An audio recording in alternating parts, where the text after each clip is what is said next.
full expression of thoughts and views, but do just want to let you know of that.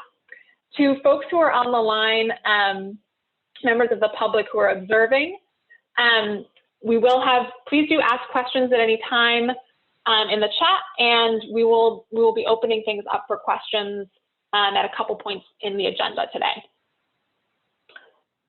And with that, I want to hand it over to Erin. Great. Thanks so much, Sonia. Yeah, so certainly we spent the first meeting going over a lot of the basics and 101 of aggregation, but still wanted to do a little bit of a refresher for the group. I know for a lot of you, you might be you know this stuff front and back and are really in the weeds of the work, but there might be others joining us, either members of the public or other members of the group, who this is still pretty new for. So we did just want to do a quick refresher on just what is aggregation and what our goals are. So again, the city's goal is to provide a 100% clean renewable energy supply for our residents through aggregation by 2022. That's the goal that we're all driving for and working toward, and why all of this is happening. So basically, basics of energy, we have this great graphic here that kind of shows those three main components: generation, transmission, and distribution. So just where our energy is coming from, the grid and the wires and the lines that are getting it to our homes and to our small businesses and large businesses. So the way that aggregation works is really, it's just an opportunity for the city to bring all of our residents and small businesses together, for the city to contract for energy on their behalf. And that allows us to get good competitive pricing. It allows us to demand a clean energy source. So that's what really allows us to say, you know, we're going to bring everybody together and purchase energy on their behalf, and we want it to be 100% renewable. And that's just what this graphic here is showing, is just, you know, we're moving away from the traditional sources that are, you know, more polluting, and we want to move to bring everybody together and change that generation source to be clean energy that then gets delivered and powered to your homes. So that's just a quick refresher on kind of how it works. And of course, some of the main benefits that we see in providing a clean energy aggregation program. Again, we're going 100% clean energy. We're getting that swift and rapid transition to help green our grid and create a healthier community. We're supporting clean energy jobs. This is going to help create new clean energy in Ohio, because we've also made it very clear that we're interested in sourcing that clean energy as locally as possible. So we want to see good clean energy jobs be supported by this initiative. And choice, that is another big one. That's a key component of the program. At the end of the day, this is always voluntary for residents, and they have the opportunity to opt out of the program if they would like to. And there are no fees or penalties associated with that. So they always have the option to opt out of the program, to not participate, and to make their own choices when it comes to energy. And so this slide is actually one that we really wanted to add in based on a lot of the conversation we had at that first meeting, really trying to make it more clear that this is about supporting public health and making sure that we have a healthy community and a healthy future for Columbus. We talked about this quite a bit at the last meeting, that we need to maybe do a little bit better job of talking about it in those terms. So we just wanted to share a little bit of data around that fact, and actually we're able to find out, you know, we're estimating that we're going to need 700 megawatts of new wind and solar to help support the demand of this aggregation program. So what does that really mean? It means that we could be looking at results of nearly $49 million of public health benefits every year. So that's really amazing when you think about it. And that kind of really shows and demonstrates just what we all talked about last week, or 2 weeks ago when we first met, that this really is about supporting public health, and it is about making our community healthier. And what does that really mean in real terms? It means, you know, reduced risk of heart attacks, reduced risks of irregular heartbeats or asthma, and reduced risks of decreased lung function. So those are just, you know, we wanted to make it even clearer that these are some of the benefits our community stands to gain. from initiating and implementing a clean energy aggregation program. And again, also, I'll point out, as we have at the bottom of the slide, these are going to be benefits for everyone, whether or not you actually are participating in the aggregation program. Certainly we want to encourage as many folks as possible to participate. But I know we talked a lot last time about some of the restrictions that exist with, folks who are on PIP, or if there are folks maybe who are already shopping for energy, they'll still see the benefits of this program when it comes to those public health benefits. And with that, and just a refresher then on kind of where we are in terms of the process. So this fall, we are meeting as the advisory group to kind of start going more in depth through, what the processes are, what the timelines are for what we can expect when it comes to the aggregation program in terms of after November. And then, of course, that key date of November 3rd is when the election is going to be, and this issue will be on the ballot. That's really the first key milestone for ensuring that we're able to really implement an aggregation program, a clean energy aggregation program, and move forward with this initiative. So we're spending a lot of time right now educating the community, doing outreach, just on the basics of what aggregation is and what the city is looking to achieve. But then we're working with all of you as well as the public to really start looking past November. And like I said at the beginning, planning the best aggregation program we can that's really impactful for our residents. And so that's kind of where we are now. Thank you, Erin. And so we wanted to take a moment, to reflect back on what we heard last meeting and what you said to us and kind of what we've done in the intervening 2 weeks to start to think about some of the hard questions that you all asked. The first thing that we heard from everyone was that we need to think carefully about how to clearly communicate aggregation to those that are not on the standard service offer. So those are the folks that we talked about quite a bit 2 weeks ago, the folks that have already shopped for electricity.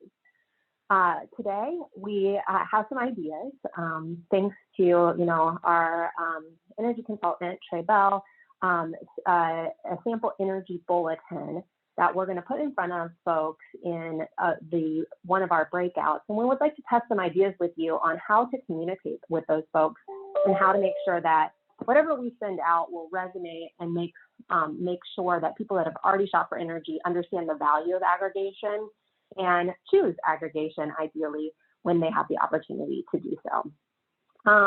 Secondly, as Erin mentioned at the very beginning, we heard loud and clear that we need to explain the public health benefits of aggregation. This is really important to us, and this is research that we are not finished with. We've really just scratched the surface here. But you heard from Erin, this is public health benefits that really are scalable, that will lead to better opportunity for all of our residents. $49 million in public health benefits, reduced heart and lung disease. We know that many of our most vulnerable residents suffer from asthma. All of these things I think are really important to our residents, but also to the city. And we're going to continue to look further into how can we discreetly communicate to the public what the expected public health benefits are. And we hope that we can have more of a conversation about that at our next meeting in 2 weeks, where we can really drill down into our renewable energy future and what our renewable energy future will mean as far as public health benefits. And then lastly, we had a very good discussion about how the aggregation program and the PIP program interact, and whether residents who are signed up for the percentage of income program are able to participate in the PIP program. We did some looked at the legislative research or the legislative history of the law that was passed in 1999 that authorized community choice aggregation. And what we found in looking at both the law and the administrative code, the law is kind of like the skeleton of the body, right? And the administrative code is all of the muscles and fat. And so looking at those two things, what we found is that the legislature made a policy decision in 1999 that all, of the entire PIP program would be consolidated at the state level. and it would be handled by the Director of Development Services at the state level. So effectively took, any kind of authority that localities or suppliers would have over PIP and consolidated that within the Director of Development Services.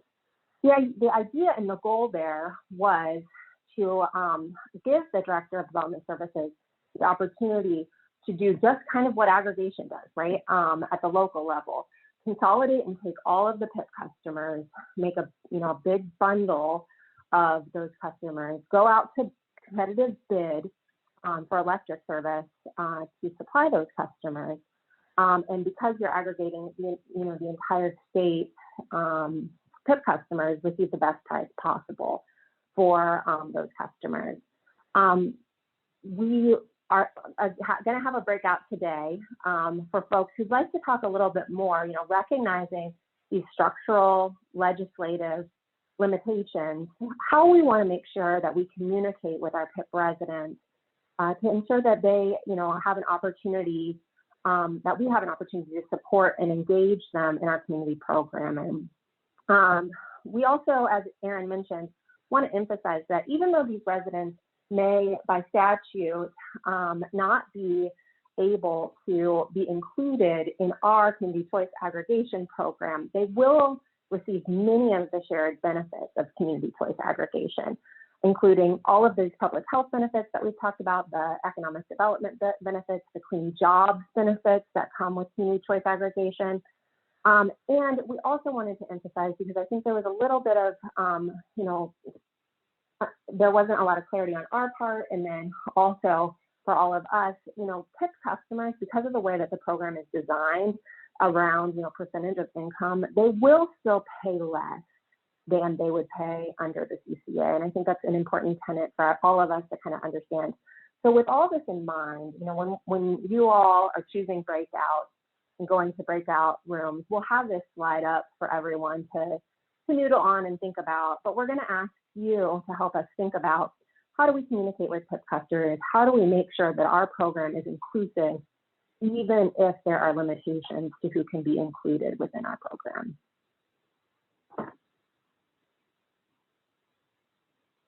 Thank you, Elena. So, yeah, jump in. This is Elder Price. Aaron, I apologize. I have to get off at about 11:15. I have at 11 o'clock Zoom following this. But I raised that issue on. Okay. So, Alana, can you send me that? Because that is a discussion, especially in the African American community, about how this is going to affect PIP. So if I get off, I'm gonna get off about 42 roughly. I'll stay on till then. But if you could send me all of that information, that would help me immensely. Will do. Thank you, Elder Price. Great, thanks. So we wanted to open it up now to folks and get really just a chance for us to get a sense of any questions that you have from the last meeting, from this little recap that we just went through, and particularly to make sure whether we are capturing this feedback from last week correctly, and get any reactions to that, the sort of first cut at being responsive on our end. And please feel free to just jump in here.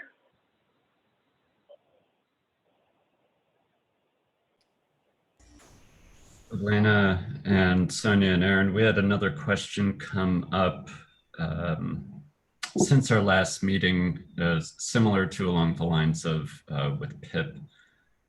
Does aggregation preclude anyone from participating in energy efficiency programs? My understanding is that it will not preclude anyone from doing that. And that's, of course, assuming that we have energy efficiency programs going forward. But since the question came up, I assume other people also have that question, and we might want to be prepared to answer that. Thank you, John Paul. That's really great. Your assumption is correct, right? That graphic that Aaron put out there is really, I think, helpful for me in centering around that. And the reason why customers are still able to participate in energy efficiency programs if they exist, is because your distribution and transmission from the utility remains the same. So you are still an AEP Ohio customer for purposes of the through the wires service. It's just that your supplier has changed. Good. We will note that to make sure that's in our collateral. So, perfect. Yeah. And I do just want to note also, we did see the point coming through for the chat on sort of the geographic boundaries of health benefits, which we'll definitely be communicating, and in a partial recognition of that, sort of choosing the dollar values that are on the low end of that spectrum when you sort of use those calculators as well to try not to overinflate as well. This is Elder Price again.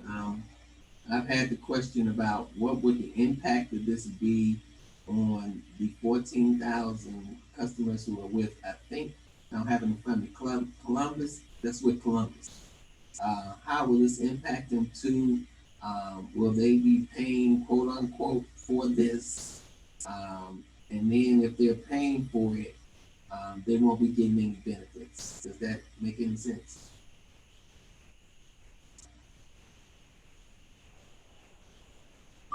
Yeah, so I think, Larry, what you were asking is how will it impact folks who are on the city's division of power? Yes. Right? Yeah, and so the easy answer is that they aren't impacted by the aggregation program in terms of the cost, but just as we were sharing, in terms of some of those other community benefits, especially when it comes to the public health end, they would still be receiving those benefits and kind of able to receive benefits on that side.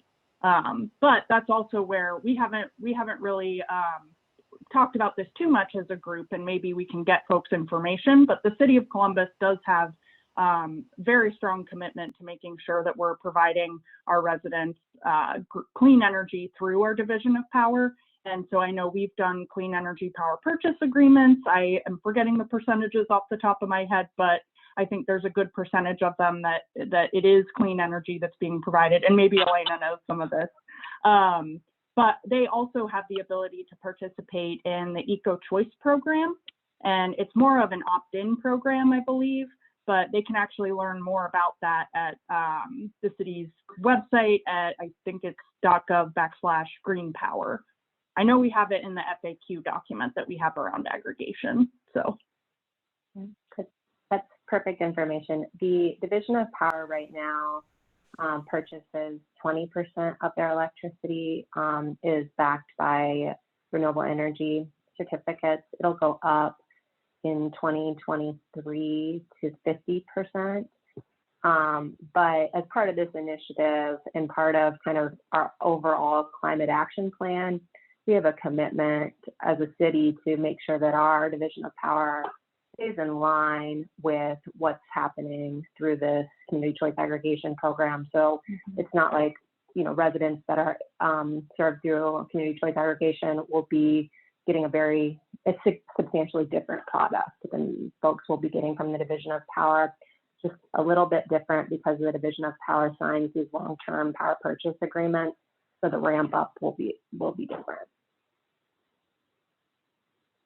Well, I would again appreciate Aaron some talking points on that, because that is an issue. Those are the two, and that issue about the 14,000 paying for it and not benefiting from it. So we can create some talking points.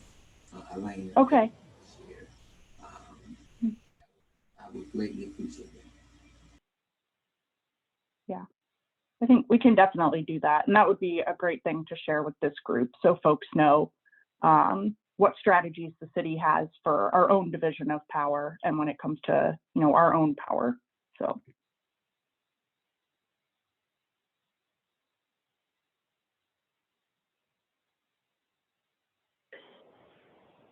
Any other questions? Was there any feedback that folks gave last or 2 weeks ago that we haven't captured here?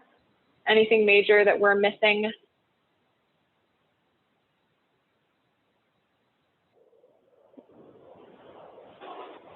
And if not, then we can we can move on and jump into the next segment of our agenda. So now we would move into really digging a little bit deeper into how this program is going to work, who's going to be involved, who does what, and that kind of nitty-gritty. And for that, I will hand it over to Scott.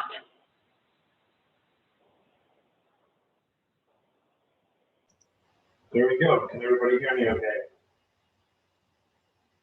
Great. I like to have shaking and I don't hear any echo. This is fantastic. You know, what is it that we do here with the aggregation?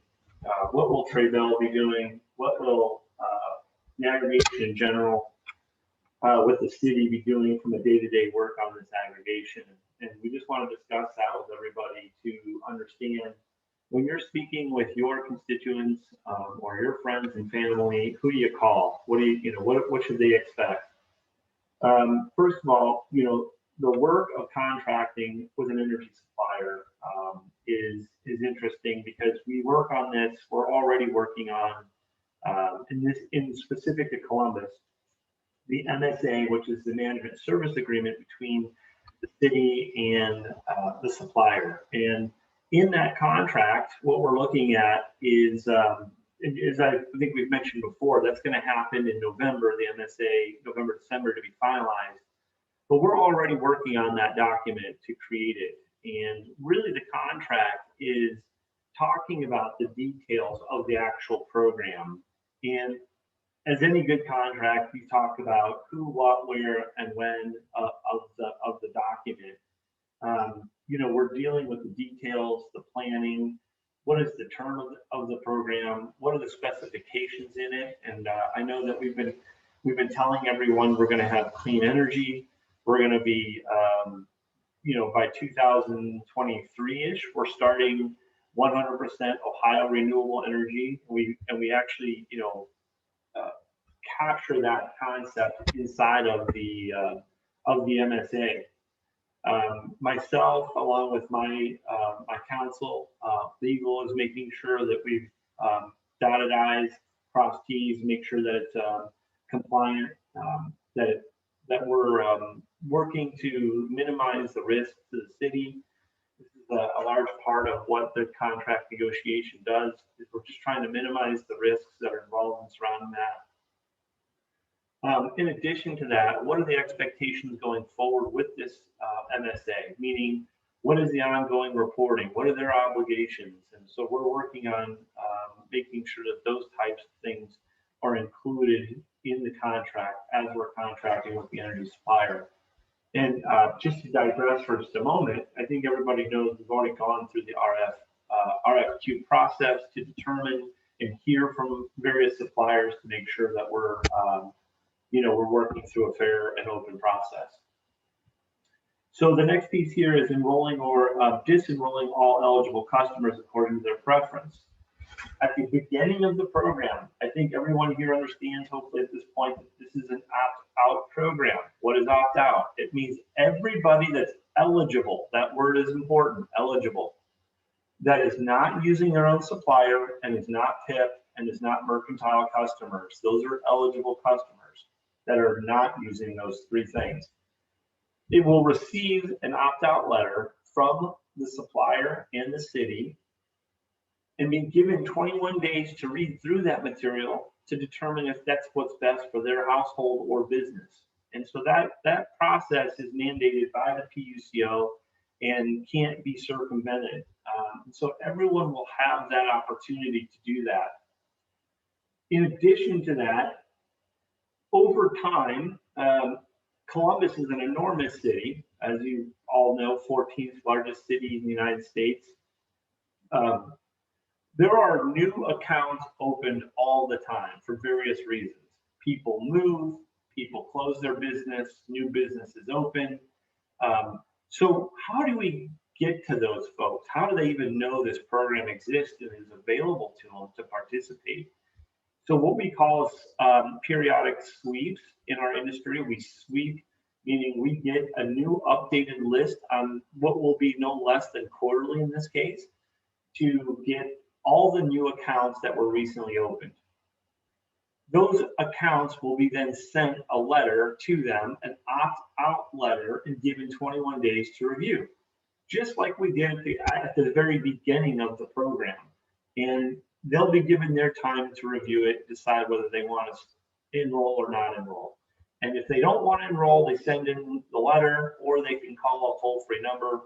We're also going to be working on trying to get an enrollment and or exit or to not be enrolled through online also. And that's it's a little trickier than you might think, but we are working on that. The proactive communication that we spoke about earlier with residents who have chosen another supplier. One of the main issues that we learned very early on is we have a problem. The problem is those eligible residents get an opt-out letter, and then the rest of the community doesn't know about the program. When we identified that problem, Traybell has created, and I think we're one of the only firms in the industry to have created such a letter that we send out at our expense to all those people who have switched to a different supplier. We get data from AEP or from the PUCO on each participation levels in each utility area, and I can tell you already that roughly 34% of all residents have switched to another supplier. Those 34% of 315,000-ish customers have already switched. So we definitely need to communicate that this program is available to them. And that's what we'll be doing. The Energy Bulletin does exactly that. It summarizes the program, why you're getting it. It identifies that it is not an opt-out letter, but it just tells them who to call if they want to get in. It gives them our number, the utilities number, the supplier's number, and I believe the PUCO is on there as well. Helping residents with any questions they have. I think another industry first. I mean, there's other consultants who say, yeah, please call our office, and the guy like myself will try to help each customer through these issues. But I again think unique to Traybell is we actually have people here, dedicated phone people, to helping people get where they want to go. Their instructions in my office is to do the right thing. Whatever that right thing is for that customer, do the right thing. Get them where they need to go. No high pressure sales. Be very educational, and so residents can get help through Traybell. They can call the supplier's toll-free number, and if they want to enroll, and if they want to have questions about lines, problems in service, they can call the utility. But this proactive communication, getting help, can all be done through Traybell typically.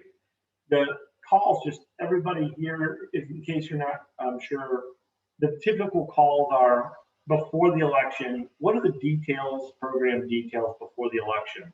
Why is it opt out? Why are we doing it this way? What is, can I enroll if I have solar on my home? I just took that call, by the way, yesterday. The gentleman was asking me, will I still be able to sell my energy back to the utility if I'm enrolled in the program? And we took that call. These calls come in all day. Then the other question is, how do I get into the program? I have an existing contract. Remember the 34% of all people? I have an existing contract. This is the main call that we get in our office all day. My contract is going to expire with XYZ supplier next month. How do I enroll in the government aggregation program? And my staff and myself help these individuals answer that question. And in fact, I always get at these meetings, I have my mom, she's about 80 years old, and we need help. Well, I'll tell you, my staff and myself will speak with her, understand her position, get on a three-way call with the utility or the supplier, and help them through their problem. All right? That's way more than most suppliers or anybody else will ever do. Obviously, how do you get out of the program is another question. And then just general guidance on their specific home situation. Ensuring that the program is meeting community goals for public health economic development, equity, and sustainability. And this is important. Traybell has always had a position that we want to be able to help residents, not harm them, and make them better off. And I think that's kind of the purpose of these programs at the end of the day. We are indeed trying, whether it's Columbus or any other of our communities, trying to help residents be better off. So in this case, this team in Columbus has spent a great deal of time with the program design and gaining input from folks, and that's ensuring that the program is designed and getting this feedback. And by sitting through these meetings to understand all this, measurable results. Anything and everything tends to be helpful if you can measure it. If it can be measured, Traybell will attempt to measure these results, attempt to get data input. We spent a tremendous amount of money. I'm not trying to plug for Traybell here, but I'm just telling you, we spent a tremendous amount of money trying to get our IT services up and running so that we can measure and track all these results. And then at some point, we will be able to report those back out on the website. And then obviously project management that we have. We're watching these projects unfold, and I'm talking about maybe rooftop solar in low-income communities, some of the programs that we're going to be putting together, making sure that they're getting completed and finished, and then again, going back and saying, can we measure those results? I'm going to go to slide 15 here. How will the city maintain participation and or communication? And I won't spend a ton of time on this because I've already touched on it, but those sweeps that we talked about completed quarterly, maybe more frequently just because Columbus of its size. A long time ago, I found that it was very helpful for us and our communities to sweep. They only did it annually, then it went to semi-annually, and I just said, hey, look, if it's a community that's larger than 1,000 households, we should be doing it quarterly. And we might even do it more just because Columbus is so large. These are so when we talk about these sweeps again, and these are the list. First of all, comes from AEP. We can request, because we're a registered press with the PUCO, a list from the AEP Ohio, not the supplier, AEP Energy, but AEP Ohio, and they give us this list of all the new accounts. And so, so we end up going ahead and sifting through that and getting the new list and sending out these mailings. The competitive product, we've been working closely with AEP Energy at this point. They've designed a program. We're buying in such tremendous bulk. We're creating such large, these are not rooftop installations. These are massive, hundreds of acres of solar panels. And that's how we get a competitive price. It's a very different price between what you put on your home or business versus what we're doing when we put it in a field that's hundreds of acres. I'm going to skip over the customer service part just because I think you guys already heard a little bit about what we can do for you. Showing residents that their program leads to value. Again, defining the scope throughout the MSA. We're going to be making sure that we're defining that based on your input. No undue burden on the citizens and small businesses. We're going to be being very mindful of that. Local and in-city solar. I think that hopefully if we do carry out that part of it, you'll be able to see it. It's visible and obviously tracking. And it's my hope that at some point we'll be able to get that tracking and or dashboard for each one of those locations that has solar on it in real time for you to see. With that, I'm going to turn it back over, if you would, Sonia. Sure. Thank you, Scott. So we just wanted to, we've heard now a lot about the sort of work of aggregation and just wanted to really surface from a resident's perspective, how folks will actually interact with the program. So Scott already talked through this, but there are really sort of 4 primary ways, 3 most immediate. One is by receiving that opt-out letter. If eligible to join the program, or a notification if they're currently on another energy supplier, and that's the piece that we're hoping to get to a little bit more later. The second is, of course, paying their utility bill from AEP Ohio, which will include that supplier charge just as, and will appear as previous bills always had. And then the third is really just the special circumstances, when there are questions, when there are concerns, canceling participation for any reason, or enrolling, for example, when a customer ends their contract with another supplier and wants to join the program midstream. Down the line, we do envision that the CCA will also support community-oriented programming. That's not something that starts on day one of a CCA, but it is an avenue that we anticipate going forward.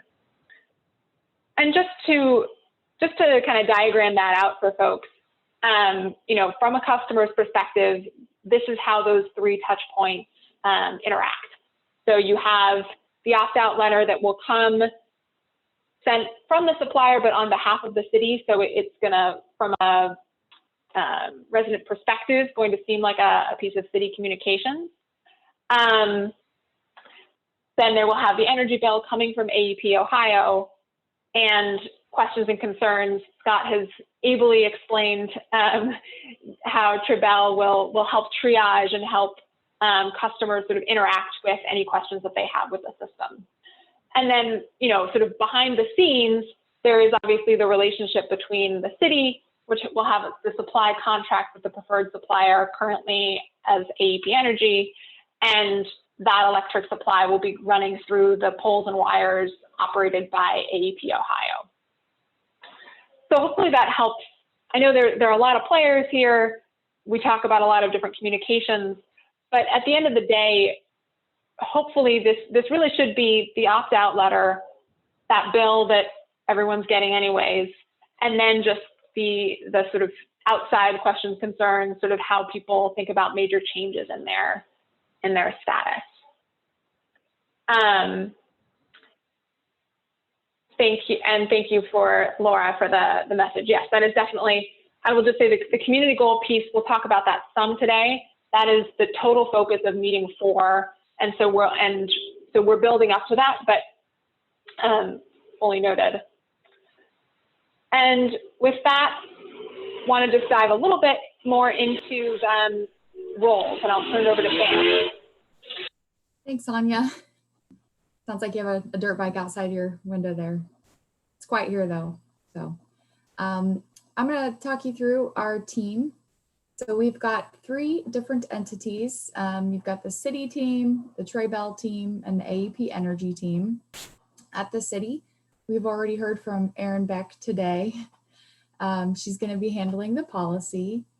And then Elena Shockey and Jenna Topaldi over in DPU will focus on the sustainability aspects. And then myself, being the energy manager, will be handling what we're calling the technical piece. And we do have another slide, so I'll go into a little bit more details of explaining those 3 areas. But for now, I just wanted to give you the high level of what the people at the city are doing. Trebell, oh, sorry, can you go back? Thank you.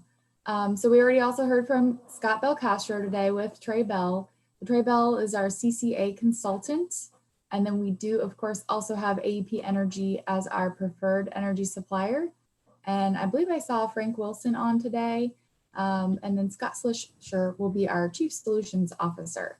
So we've got the 3 entities and then also the 3 work streams listed below. General community education and outreach is being driven by Erin. The heavy lifting for the aggregation advisory meetings and committee has been handled by Elena and Jenna. And then implementation planning is going to be myself along with Trebell and AEP Energy. You can change it now. Thanks, Sonia. All right, so we've got City Council and Mayor Andrew Ginther, who are accountable to all Columbus residents, but specifically those in our aggregation pool. And within the city, there are 2 departments that are primarily involved. which will be finance and management. Aaron and myself, Aaron's in the mayor's office, but I'm in the finance and management group. I'm actually on the construction team, and I am your energy manager. And then we also have the sustainability group within the Department of Public Utilities. So that is where Elena and Aaron are situated, among others, but those are the main people. Columbus Rec and Parks Department, some other groups are not going to be as actively involved. So most of the management will come out of finance and management and the Department of Public Utilities. All right, so some of the specifics of what's kind of included under policy for the city team. So Erin Beck is our Director of Special Projects. She's also spearheading all of the community education and outreach. So what do we want our messaging to be? She's been doing a lot of the heavy lifting with the program stand up. So that's basically getting everything up and running with Trey Bell and AEP Energy. So my understanding is that it means she spent a lot of time coordinating with city attorneys, Trey Bell attorneys, and AEP Energy attorneys. So we thank her for her efforts there. Elena and Jenna have, again, they've been focusing on the advisory committee meetings and also the sustainability aspects of standing up the program and getting it running, as well as how it will work over time with the implementation. And then me down at the bottom, I'm going to be focused on the actual program implementation. And then once everything has been stood up, I'll be the most involved with the day-to-day, probably running of the program and coordinating with the consultant and the supplier. So my work is yet to come. And then how will the City of Columbus residents interface with all of these groups and with the City of Columbus? So we are here to provide the information through our community aggregation website. We will also be directing residents with questions over to Trey Bell at this stage in the game for any type of customer service issues and education. And then potentially city residents will have access to some type of sustainability programming. And again, this is a long-term aim that we have. It probably will not be available on day one, but this is something that we would like input from everybody here today as we try to sort this all out. All right, a few more points about Trey Bell, our energy consultant. So they're doing a lot to help us get this set up and running. They are a national energy consulting company. So they serve commercial, so that's business customers, governments, as well as residential clients throughout all of the deregulated energy markets. So you may remember our last meeting, we talked about deregulation and that aggregation is only possible in markets that are already deregulated. So that would explain why they do their work there. And they are a leader in community aggregation for public entities such as townships, villages, cities, and counties. So that they have a ton of experience, and that's a big part of why they were selected. They do currently manage over 160 combined electric and gas programs. City of Columbus, of course, is only focused on electric for the time being. Perhaps one day we'll pursue a gas program, but this electric program is keeping us plenty busy for now. And down at the bottom, just to reiterate some of the points, I think we've already pretty much covered this, but they'll be handling the customer service, the enrollment, and the switching process. And then they'll also be helping to manage the relationship between the community members that are participating and our supplier, who is AEP Energy. Scott, anything else you wanted to, anything else? Okay, thank you. I'm getting the A-OK symbol. And then finally, a few more points about AEP Energy, our preferred supplier. So they're a wholly owned subsidiary of American Electric Power, and they are affiliated with AEP Ohio, but because of deregulation, the supply and generation piece is separate from the transmission and distribution piece, which we've, I think, already covered. They handle the competitive portion of the businesses, specifically focus on renewables, the behind the meter generation, which is generally speaking an on-site type of solar array. And they also do wholesale and retail energy supply. So they are a separate entity from AEP Ohio because AEP Ohio is a transmission and distribution, and AEP Energy is a PUCO certified, so that's our Public Utility Commission certified competitive retail electricity and natural gas supplier. You can read how many customers they're serving there. And what they would like for me to mention is that their primary mission is to help their clients lower supply costs, increase site efficiency, and leverage state and federal incentive opportunities. So they are consistently providing the lowest rates in the markets where they serve, and they are everywhere throughout Ohio. They do actively also manage 160 electric and gas programs. So we anticipate their role, once we get the program up and running, will be to provide the electricity through new and local wind and solar installations at cost competitive rates. So again, this is a very important piece to us. For the city to feel that this is a successful program, we need to have very competitive prices. And they will also be providing funding for any future city administered programs to support community priorities, most likely related to fair housing, energy efficiency, sustainability, and possibly renewables.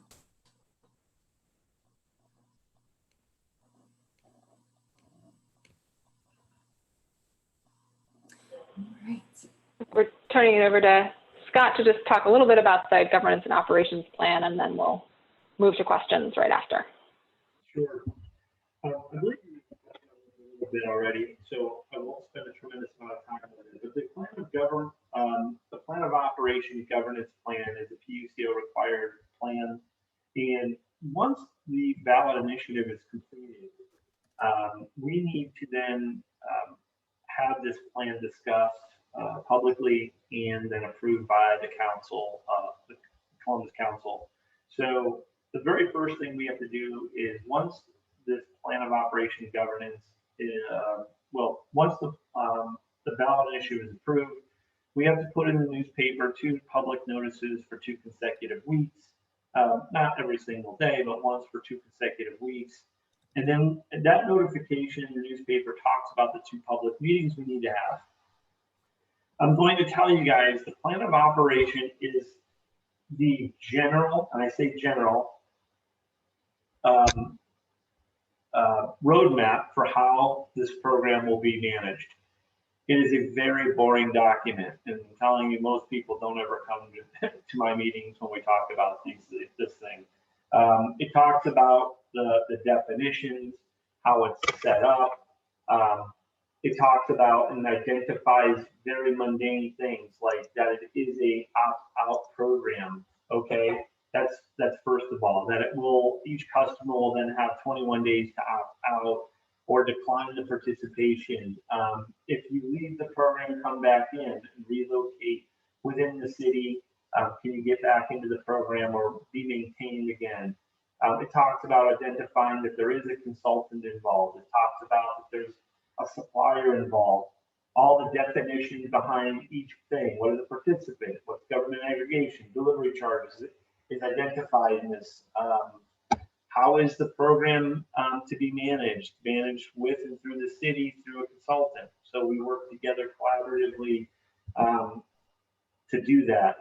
The selection and how do we come up with the supplier, and what is the supplier's responsibilities through this. And of course, as always, we work collaboratively with the supplier to carry out this program. Just talks a little bit about developing the pool of assets. We talked about this earlier. So it just goes through all these different pieces in a general manner, and also identifies who you would need to call and the phone numbers available there. And one of the last things it does is it just says, look, if the program in the city chooses not to continue to have a program, how do we shut it down? And once we've got this plan of operation governance completed, approved, we've had our 2 public meetings, the council approves the plan, we submit that plan along with the application to be certified as a governmental aggregator, that is the city of Columbus, to the PUCO, and we wait to hear back from them. And after 30 days, it's likely going to be automatically approved. So with that, Sonia, I'm going to turn it back over to you. Thank you. All right, that was a ton of information. And it is time for us to just take a breather and see what questions you have. Maybe starting with in the chat, where I saw a question from Laura about an ongoing plan for monitoring and managing the governance plan. Yes, I think, Laura, that's a good question. Scott, I may turn a little bit over this to you, but these operation and governance plans are largely formulaic plans. They're very important, but having Traybell, having done all the aggregations that they have done, we are able to benefit from other communities' structures that they've had in their operations and governance plans and what things have worked and not worked in those operation and governance plans. So I think part of this is an important document. It lays the foundation for the basic operation of the program, but the real meat of what the program is going to look like is going to be in that MSA that Scott has mentioned a few times. That's where it really becomes very specific to this community and what this community is hoping to achieve. Scott, is that accurate? Sorry about that. And in addition to Traybell following, tracking, again, we're working side by side with AEP and the city to make sure that this program is carried out. This has been, I think, as everyone knows at this point, a very public process. We haven't quite decided all the details here yet, but maybe one of the avenues which we continue to explore is the creation of our website, the Clean Energy Columbus, where we can use that to update people, keep them updated on the process and progress of the various of the programs that we're doing. So that's always another way to do it.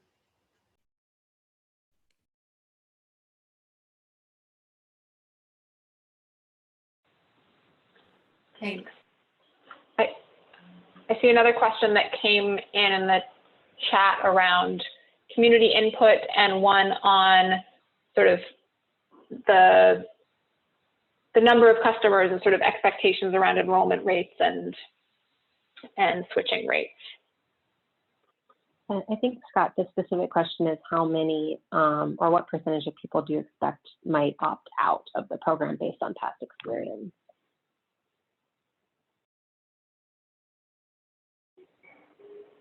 Okay, so another thing that I think we haven't touched on is the opt-out. We typically see between 10 and 15% of the people opt out of the programs, okay?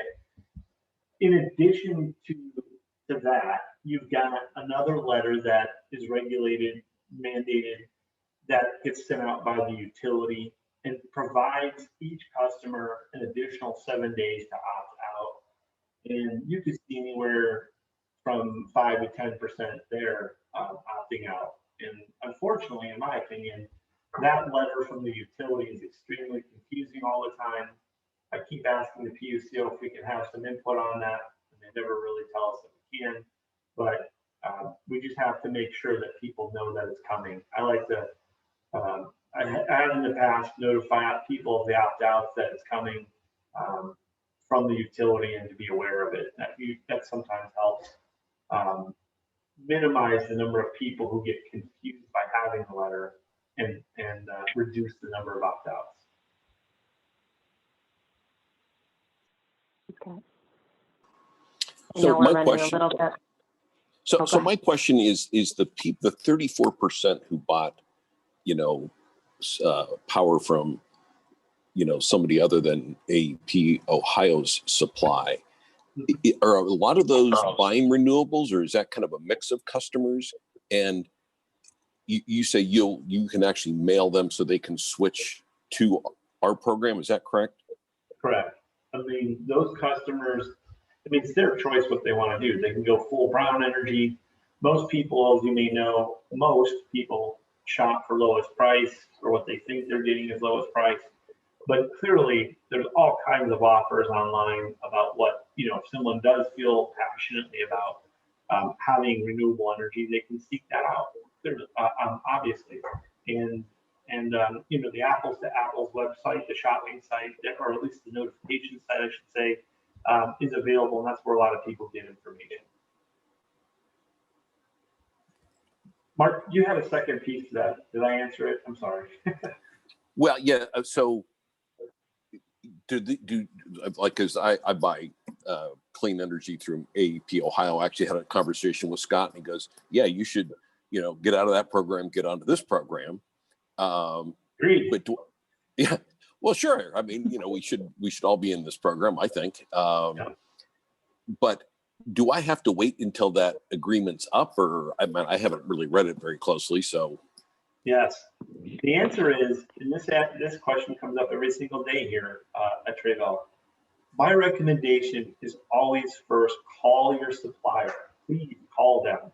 Most people don't remember the specifics and details of their program. If you enrolled in a program and you're quitting the program or their deal, call it, for example, 10 months in advance of your expiration, many of these folks, suppliers, will have a $10 per month early termination fee. So now, as much as I'm excited, Mark, to have you in my program, if I didn't tell you to do that, unfortunately, you didn't remember to go look, this just cost you a $100 early termination fee. That's not really great advice for you. I'm always telling folks, please call, inquire, find out what your early termination fee is. If there is no early termination fee, then have the supplier drop you back to the default rate with the utility, and then call the supplier, in this case, the supplier AEP Energy, to join this renewable program. And they'll help you guide you back into the process, enroll you in this process. Always a good idea to check in with your current supplier and understand what your contract is first. I'll add a little. Scott hit the nail on the head. We definitely, from a customer experience standpoint, don't want anybody to incur an early termination fee. And once that the customer has been dropped back to the utility, they'll have 3 ways to, you know, we've talked a lot about opting out. In this case, they're going to opt in, and they can either call the contact center at AEP Energy. They can go to aepenergy.com. Or as Scott talked about, the sweeps letters will be going out on a regular basis, and they can enroll via the mail there. So that the goal is, from a customer experience standpoint, to make it as easy as possible to get into the program once you've made that decision and that's your desire to do so. So I'm going to just jump in here. This is a really good conversation, and this is actually exactly getting to some of the points that we want to address in one of the breakouts, which is sort of how to explain that transition and how to best communicate with folks who are in that position. We have some sample material for you to look at and digest and think through. And we also want to have a conversation that delves deeper into residents who are on PIP and sort of talk about what that outreach can best look like. So I'm just going to, I'll share my screen one more time, but would love to move us into that breakout portion unless there are any other burning questions that we want to address in the full group. And I will, yeah, go for it. Sorry, can I bring up one point along these lines? We have a very wide range of residents in Columbus. There's a decent enough portion of people that we need to understand, and perhaps we'll cover this in the group, that aren't even literate. So when we're talking about their only option is either to spend maybe an hour or 2 on the phone, or to read a pamphlet that they can't read in order to understand this program, we're running into an issue where if they choose to end their current service, get hit with a $100 fee, they might not make rent. This is a significant issue that we have to cover and make sure that we're facing in this. It's really nice that all of us are versed in this, but this is a significant issue, and I just want to make sure it gets raised and that we're addressing it. Thanks. I think that's a great challenge to everyone in both breakout groups to think about how outreach can be targeted at folks in a way, and how that communication can be done in a way that is as inclusive as possible. And I would note language, there's literacy, and there's also a language piece here that also merits discussion as well. So I want to put us into breakout groups, and this is slightly complicated, so bear with me for a moment. So we are going to do 2 breakouts, and unfortunately, because of the Zoom meeting type that we are in, which is a webinar, we do need to actually pull folks into just a different meeting to join one of the breakout groups. So group 1, the first bullet here, if you're interested in talking about design materials and the outreach strategies for people who currently shop or currently use an energy supplier and are currently under a contract, you would go to the link that I just popped into the chat, which is a new Zoom link.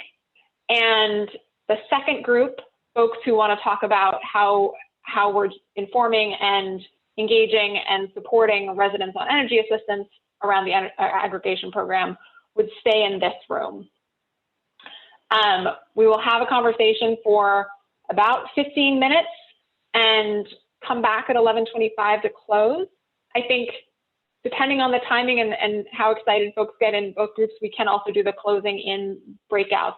Elena and Aaron, I think that might actually minimize clicking and loading and the fun associated with our online world. Yep, that works for me. Let's plan for that. Okay, so we will plan on essentially closing the meeting in our 2 breakouts. We'll capture notes from both of those conversations. And this is I really appreciate all of the interest in both of these topics. So hopefully we can give them a little bit of time. We noted a potential breakdown of folks, just to think, if you're like not sure which group you want to join, maybe take this as a guide. I have not checked this to see whether how this matches to who is actually on the call. So please just, again, if you are interested in this first topic around folks who shop, I'll pop that link top in the chat again, and you can feel free to take off there. And if you want to talk about the energy assistance, please just stay in this room.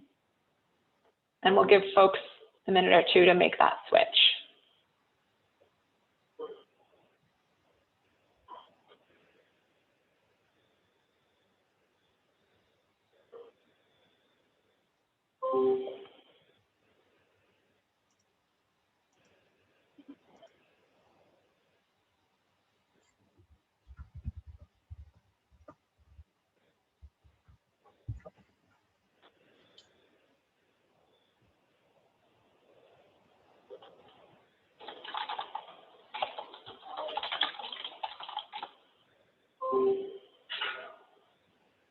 And just again to clarify, so group 1, for those who shop, pop into the other Zoom room, which my colleague Alec, who slipped on this call, has opened up.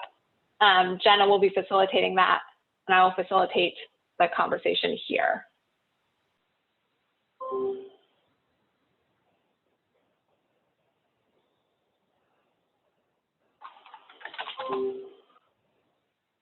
And again, here is a potential list.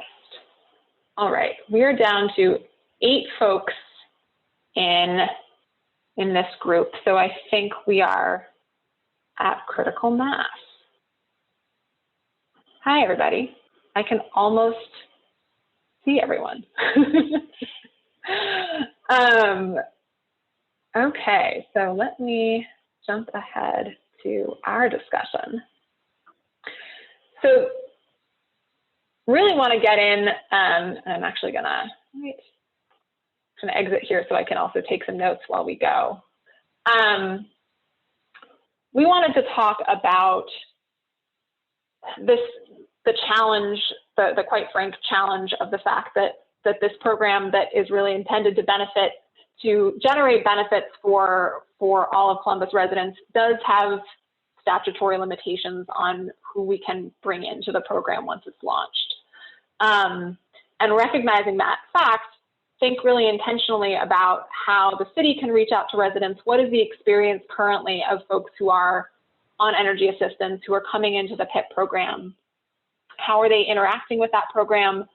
And how can we be supporting and engaging them both right now? And then this is sort of like that asterisk for thinking about meeting 4 of what does community programming, which, to be explicit, there's essentially some money from the CCA program that can go to supporting community objectives, and how can we think about that in the context of PIP customers and other folks who are not able to participate in various ways.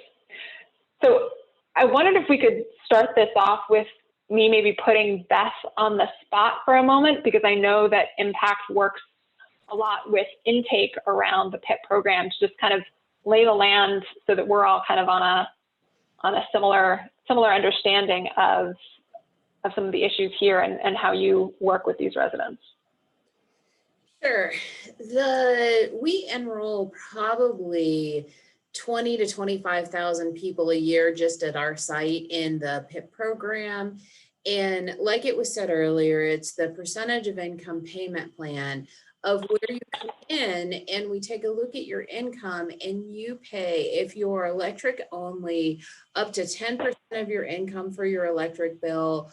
Or if you have electric and gas, you pay 6% of your income towards your electric bill, or 6% and 6% of your income towards gas. What it truly is a payment plan.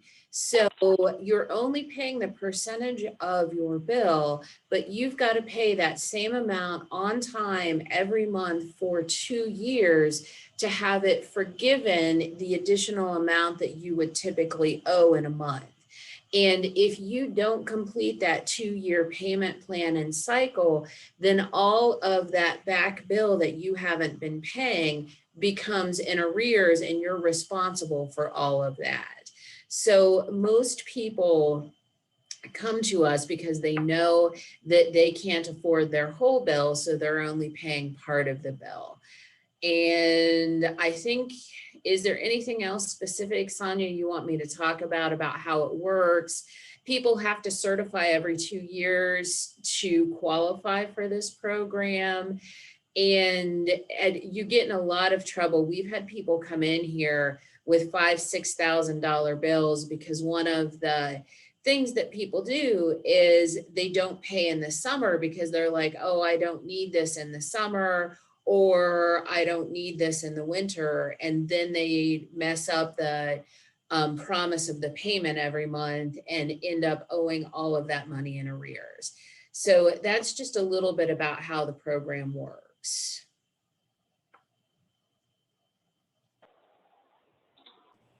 I'm just curious. I'm just curious, Beth, because all I've learned has been through our research in this initiative, and from what I can find online. Do you have any data on who, like the amount of people who are actually able to qualify over the 2 years versus those that do fall behind? I'm just curious if you know that. I don't know if I know that off the top of my head. I do know that there are, and that's what I'm trying to think through some of the data that I've seen, but nothing that specifically looks at that question. I can look that up for you if you want. No, that's okay. I'm just trying to learn as much as I can. And then my other question was, is that funded through like a special rider through the utility, or how do they get the funding for that? I guess that's the other question I never really understood. Our funding for that is part utility rider, and part it comes from ODSA, the Ohio Development Services Agency, and it kind of falls, some of it is under heat money and some of it is the utility rider. It's interesting because as I was looking at my bill, trying to figure out like how long I'm opted in to my service, I'm seeing the rider on my bill for it. All right, thank you.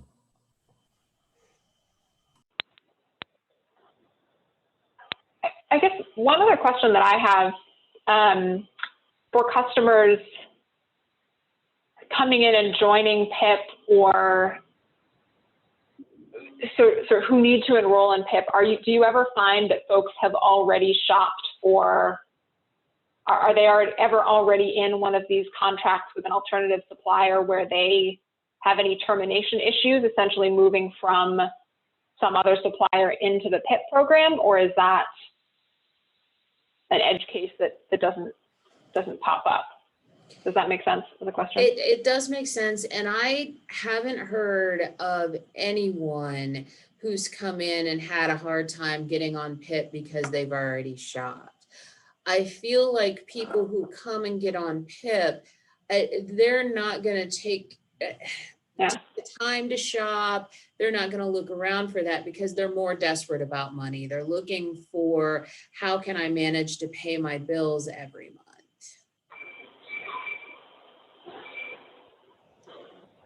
That was very helpful for me, Beth. It definitely provides like a really good foundation, I think, for everybody. I think, you know, selfishly in this group, when we were setting it up, our goal, like Sonia mentioned, was to start seeding some ideas for our conversation in meeting.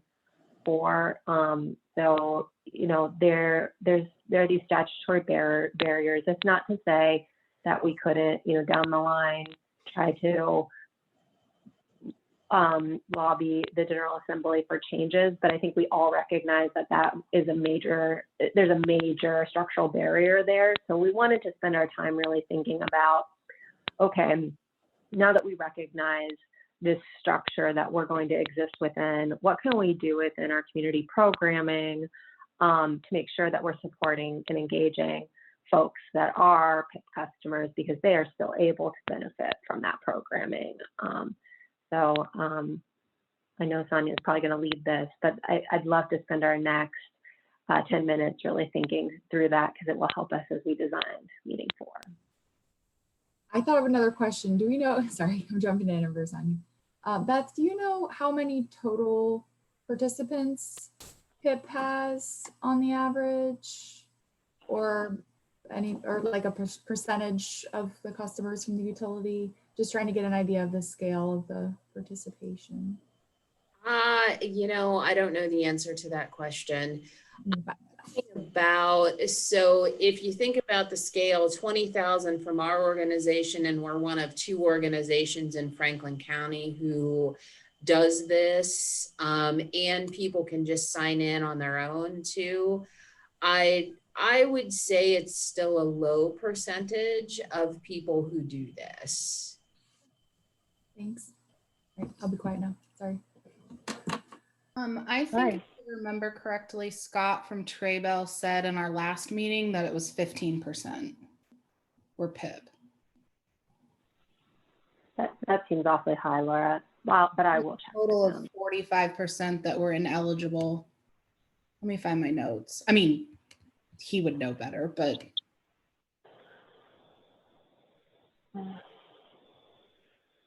Just trying to pull up my notes 2 weeks ago. But yeah, I think it was, because it was a total of 55. Well, if I find it, I'll put it in the chat. But I thought he said 15% would be ineligible because they were on PIP. Okay. So I'm going to, taking Elena's question, which I think was the right way to start on thinking about how can we support.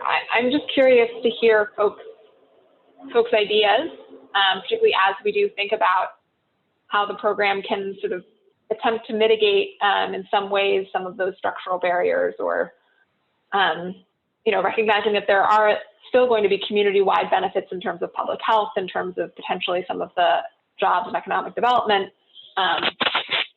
What else, or what other top engagement techniques or other things can we do to address this? And 5 to 10% on PIP. Okay. Thanks.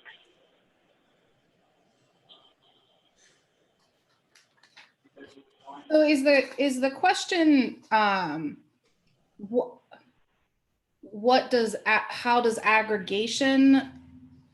aggregation effort, how can it serve this population? Or is the question like, what should the city be considering doing in parallel with aggregation to ensure that we're not leaving out the most vulnerable with this effort? Yeah, so that's a great question, right? So there will be some community grant funding that's provided back to the city as part of the aggregation program. And so I think, what we're trying to think here about is, and we'll have a larger discussion that won't just be focused on PIP customers at the next meeting, but, we've thought about, do you use community grant money to ensure that programs like, some of the energy efficiency programs that the utilities currently offer, but are in jeopardy, or at the scale of them are in jeopardy? Do you use some of that money to provide energy efficiency programming to low and moderate income folks in our opportunity neighborhoods? That's just one example to try to get people thinking. But I know my ideas. I'd like to hear your ideas. Well, one idea I'd throw out there is, well, I guess two. One is making sure that the programming is specifically addressing whatever the specific challenges of that population are. So, and I don't know, it might not be, for instance, energy efficiency retrofits could theoretically benefit their landlord, not them, which, so trying to make sure that that isn't something that ends up pushing them out of the homes they're in. I think the data is showing that emergency utility shutoff payments are really have a huge impact, because the consequence of the consequence of a utility shutoff could be the thing that pushes someone from struggling into poverty. So there are some pretty good programs that are around as it is, that provide these like one-time payments to help make sure that you don't get cut off, because then you don't also have to charge and all of the accruing charges. So those are sort of where I'd go if we're talking about that specific community grant. But then when I asked about the parallel effort, one of the things that I think would have a huge impact would be virtual net metering. And so the city the public utility, I believe, could make their own regulatory virtual net metering that doesn't depend on the state, but that would allow renters, folks who have old homes that don't have, solid roofs, it would increase the access to benefit from renewable energy. So if we're in a world where we're promoting and pushing forward a renewable energy sector, that would allow new opportunities for folks to tap in, perhaps could not have tapped in through this application.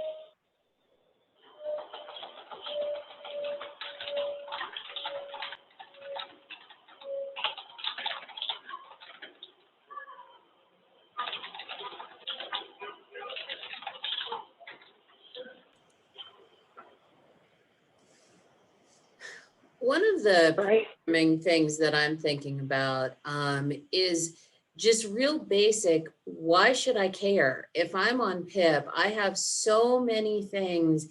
I'm trying to make my rent payment. I'm trying to pay my bills. Why should it be important to me, different energies, the green versus brown energy reduction costs? That's just a key question for me when I have to care about so many things. Why would this rise to the top? I think that's a great question, and certainly one of the things to think about in terms of this CCA program. Maybe you don't care that much, and and that that's okay if that's an answer. But I think doing that, and then it's a question of kind of how can this program address some of these structural issues that we know are highest priority and are actually top of mind. One of the things that I've thought about is, you know, if we do as a city some kind of a Solarize campaign, those campaigns, you know, normally hit single family residences, right? And I wonder if there's anything here, is there's a link between, are there PIP customers that are often in affordable housing? So is it, you know, renewables or efficiency related to affordable housing that would be valuable to provide? Well, the other thing that was kind of news to me today is that the director of ODSA could work on aggregation themselves for people who were on PIP. I guess I didn't quite get that. And one of the things that it started me thinking about is it's generally the community action agencies in each one of the counties who handle these PIP applications. So that's a network of 48 agencies that handle all of the PIP applications throughout the state of Ohio. And if there's interest or willingness to look at energy suppliers and aggregation on a higher level, I don't think it was just something I was playing around with in my head, because if they can opt in one way, there may be a way to opt in another way if we get the director of ODSA on board. Yeah, that is kind of what, I know we have 2 minutes left, but that's what struck me when we were doing our little bit of legislative history research, right? Is really, if we want to try to affect the PIP program and what the supply is that comes from the PIP program, all roads lead to development services, right? Because they're the ones that are putting out to bid. And I use aggregation colloquially just in this kind of concept of they, you know, bring together collectively all the PIP customers, right, and the load associated with the PIP customers, and go out and seek a supply based on that, right? And so I don't want to be too confusing. It's not really like community choice aggregation for the PIP program. It's just that the director of development services is kind of responsible for bringing all that load together and going out to bid. Yeah, it's just, it's an interesting thought about what could be done with that. And I know that Megan is very open to ideas. She's the director. I know we're running short on time, so I would just like to, maybe perhaps we need to take a step back and think about how do we protect PIP customers from the aggregation program before we start thinking about how do we use the program to improve their lives. How would you say more about that? Yeah. So my thought is we all, and I'm just as guilty of this as anyone else, is designing programs that end up hurting people more than it helps them. And so I think before we step into the realm of how do we help people, we need to start to think, how does this program, how could it potentially hurt people?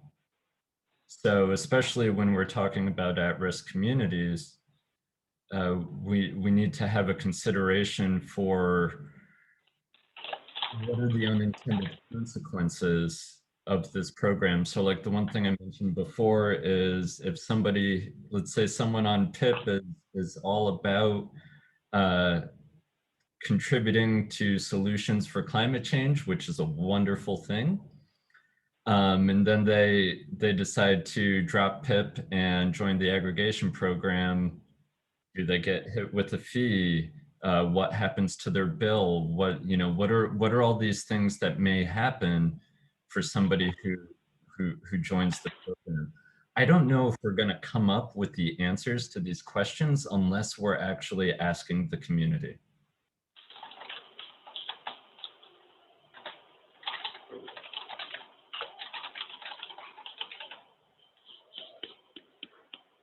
Mm-hmm. Okay, well, I don't, want to seem like I'm not absorbing that, John Paul, because I but I'm also trying to make sure that we stay on time. So the twin poles of this. So I did, Johnny, if you just want to pull us back to our kind of slide.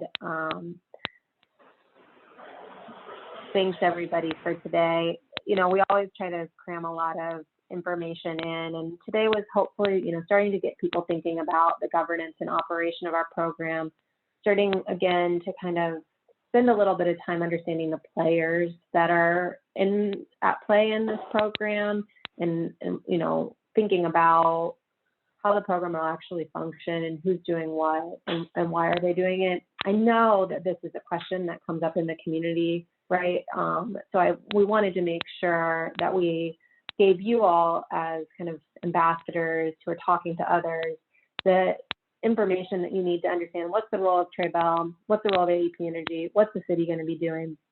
So if more questions pop up, you know, as we've kind of said before, please funnel them to Jenna, and we will make sure that we look at that and think about things so that we make sure that everybody kind of has a good frame and base of understanding as we start to get into meetings 3 and 4. I've said before in these meetings, these are the ones where we're starting to ask everyone to put their thinking caps on and provide us with even more input than we have already gotten.